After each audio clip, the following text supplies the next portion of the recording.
guys, so mabilisang voice over lang to dahil ang tanga-tanga ko, hindi ko nabuksan yung mic na isa. Kaya ipo-voice over na lang natin to. So ito yung chicken breast na tinuturo ko na yan. 1,200 grams yan. Good for 3 days yan, okay? So kung makita nyo naman yung lalagyan para sa lutuan, yung lutuan ng sa air fry, meron ng spices kasi late ko na naisip na i-vlog ko na nga to para may magawa ako ngayon. So, ayan. Kung makita nyo, chicken tenders to. Chicken breast din to. Pero dito, ito yung chicken tenders na tinatawag nila. So, kung makita nyo, kung meron kayong isang buong chicken breast, meron dong shape na ganitong shape. So, ito lang yun. So, same lang sila ng macros ng chicken breast.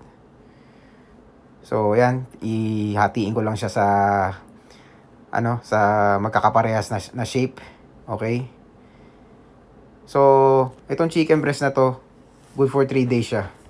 So, ang kinakain ko daily na chicken breast, 300 grams na cook na chicken breast ang kinakain ko. Na cook na chicken breast daily.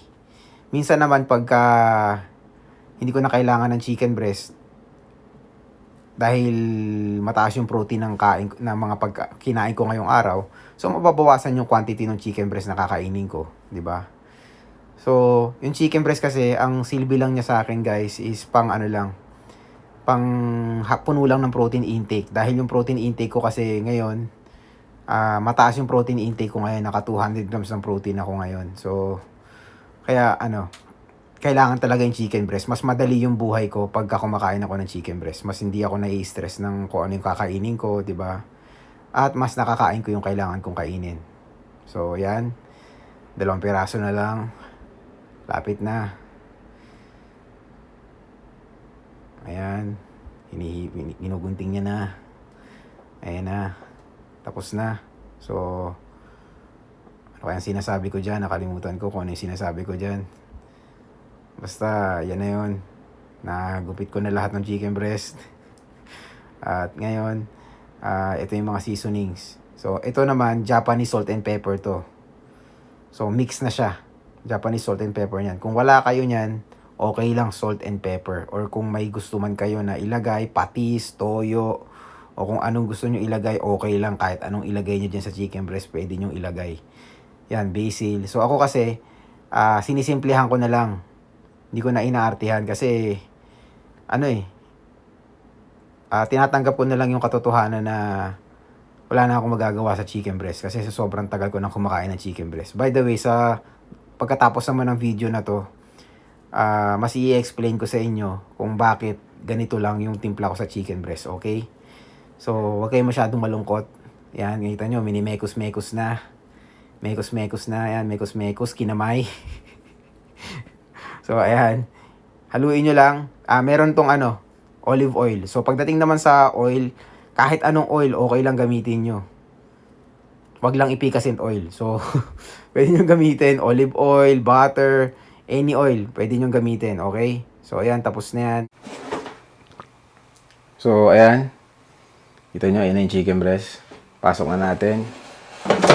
Tapos yung temperature niya, ito napaka-importante nito. Yung chicken breast ko na to, hindi na siya malamig.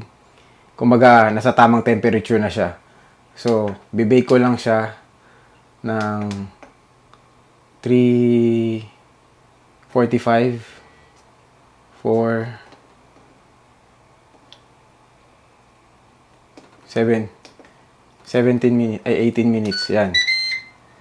So, ayan. 18 minutes. Tapos, halfway through, hahaluin ko para maluto siya ng pantay. Okay? Yan, kalahati na. Medyo nahalo ko na siya kanina. Nakalimutan kong videohan. So, haluin nyo lang para umikot yung mga part na nasa ilalim.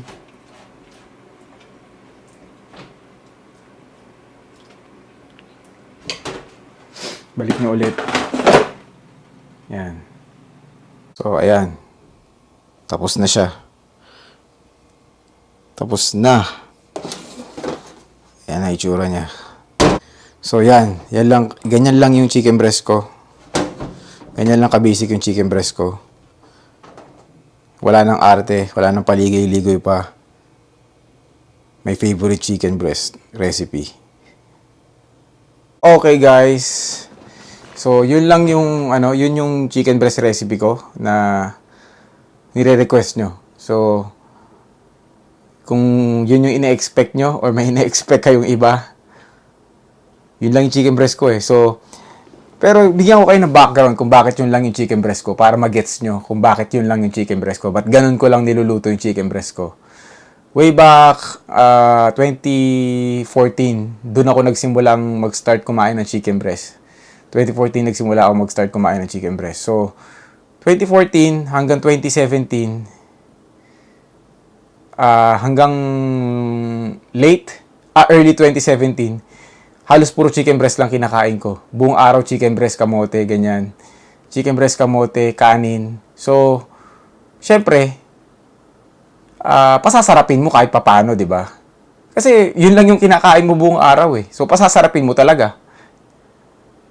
Pero umabot ako sa point na kahit anong gawin ko, hindi na siya sumasarap. Hindi na siya sumasarap. So, ilagay ko sa pasta, ganun pa rin. Lagay ko, iprito ko, ganun pa din. So, may effort lang eh. Sayang lang yung effort ko eh. Sayang lang yung effort ko. So, ngayon, dito ako yung approach ko sa diet, iba eh. Iba na yung approach ko sa diet eh. So, kaya, yung chicken breast, kinakain ko na lang siya para sa function na lang. So, nakaayos yung kain ko na mas pinadali dahil may chicken breast. Kung walang chicken breast, okay lang pero mas magiging hassle para sa akin kasi kailangan ko pong mag-isip ng ibang lulutuin ko para lang ma-hit yung protein ko, di ba? Tsaka, yun nga, kinaibahan kasi dati, puro chicken breast lang ang kinakain ko for the whole day. Kaya, sinapasarap ko pa. Ngayon kasi hindi naman lang puro chicken breast kinakain ko whole day. So, may pagkain ako na masarap. Hindi lang puro chicken breast. Kumakain ako ng masarap after ng chicken breast. So, kahit anong gusto ko, crispy pata, bulalo, lahat, walang bawal, nakakain ko. Dahil sa chicken breast, di ba? So, yun yung yun yung way ko para maging sustainable yung diet ko. Para sa akin, So, kung ano yung sustainable para sa akin, pwedeng hindi sustainable para sa inyo. So, lahat tayo may kanya-kanya. Yun yung personalized na diet na sinasabi ko. So, yun yung tinuturo ko sa mga clients ko. Yun yung tinutulong ko na mahanap nila yung ganong klase ng diet na para sa kanila. Maayos nila yung diet nila para sa sarili nila. 'Di ba? So, okay guys. Yun lang yung explanation ko. Feeling ko kasi kailangan ko i-explain sa inyo kung bakit ganon. Kasi baka mamaya ma-misinterpret nyo. May mga tao na gayahin tapos magkaroon lang sila ng eating disorder. So ako naman, masasabi ko na wala akong eating disorder. Kumbaga, yung relationship talaga namin ng chicken breast lang talaga, sirang-sira na. Wala na talagang pag-asang maayos yung relationship namin.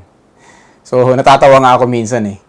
Punta ako sa gym, may kasama ako doon.